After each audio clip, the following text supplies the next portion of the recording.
welcome back, everybody. Now to sign up for my free newsletter called A Motto for Liberty. Simply go to the One America News website at OANN.com and click on the Rick Amato Show fan page. You can sign up for free right there. The newsletter comes out to you by email twice a week. Stay up to date on what's happening here on the show on the One America News Network and get tons of behind-the-scenes information. All right, switching gears right now as U.S. airstrikes go into Syria overnight. Some are questioning whether or not they're even legal. Here we have U.S. striking sites in Syria without first getting approval from the Syrian government. And of course, the Obama administration never sought approval from Congress. We only sought approval for arming the rebels, not actually making attacks. Joining me this time from Washington, D.C. with Project 21 is Hughey, don't call me Ozzie Newsome. Hughey, welcome to the show. What do you think?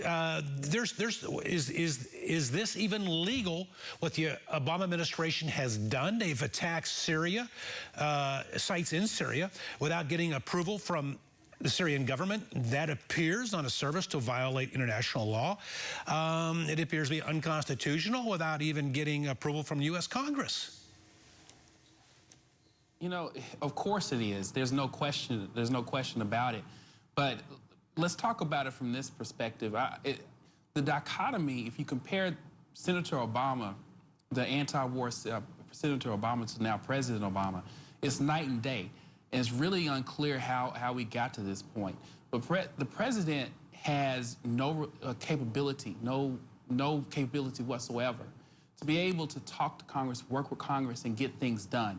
You know, up to this point, it was everything that was happening in Congress and the relationship between the White House and Congress was always blamed on Republicans, gridlock, Republicans. But now we're starting to see that the president just does not have the capability to do so, and so he's just going to go it alone and do his own thing. This is what conservatives have decried for months, years now, since this presidency started. But now everybody's starting to see it, even the progressive left that is anti-war.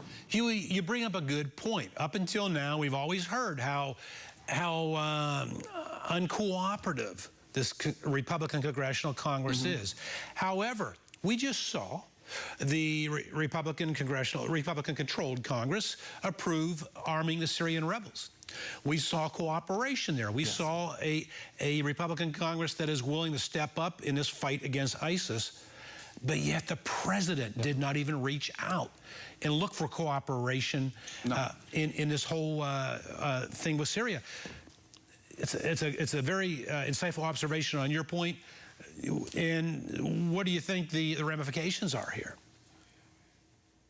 I think the ramifications are serious because not only there's a reason that we have congressional oversight. I think you need some legislators, some committee expertise in determining what we're actually going to do over there. You know, I was struck when the generals when the generals went in front of Congress and started to talk about the possibility that we would actually have boots on the ground. Yet the very political White House has said over and over again there will be no boots on the ground because that's unpopular. It might be the right thing to do. Who knows? But of course, politics first, effective policy second is the way this White House has gone. So if you look at it from that perspective, you know, you need Congress to be able to say have some oversight into what is actually going on over there. There's a reason for that. But yet this administration, A, refuses to work with Congress, and also B, seems to not have its own strategy straight. And then C, you know, pushing for politics versus effective policies. This I hope not, but this could be a disaster. You know, again, what's interesting about what you say, Hughey Newsome, is we just had on a guest earlier this week, or excuse me, late last week, Dan Bongino, who's running for Congress in Maryland, former Secret Service agent, former bodyguard to both Presidents Obama and Bush. And he said, based upon his personal up-close observation of President Obama during the quiet, private time, that President Obama, when it comes to foreign policy, when it comes to national security, puts politics before leadership, puts politics over policies, and that is exactly what you are saying right here, right now. Hughey, you say that we're now beginning to see those on the liberal left question the Obama narrative of Congress not cooperating with him as not being a true narrative. Where have you seen that come out at? Well, Senator Barbara Boxer was one of the most adamant people talking about the inability of this administration to work with Congress. We saw this with the Bergdahl fiasco. We also have seen it now with the administration going out and saying we're going to bomb targets without working with Congress first.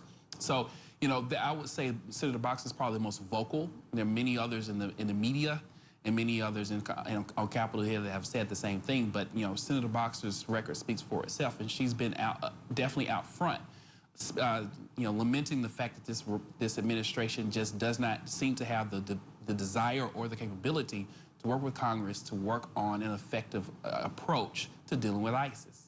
And, you know, going back to what you said before, this is a pattern, right? Senator Obama campaigned on removing the troops from Iraq in 16 months. It was done in 31. He campaigned on doing it in 16 months originally when he was campaigning for the nomination, the Democratic nomination in 2008. Fast forward to 2011, his speech at West Point, when he was more concerned about setting a date for withdrawal from Afghanistan versus actually winning in Afghanistan. And now we're talking about ISIS. And again, let me tell you what I'm not going to do as opposed to let me tell you how I'm going to win. As a politician, and you have to be very careful. Sometimes politics and being a commander-in-chief don't go hand in hand. Part of the problem that we see here is because of an early withdrawal from Iraq that was politically motivated, because that's how he won the nomination. This is dangerous.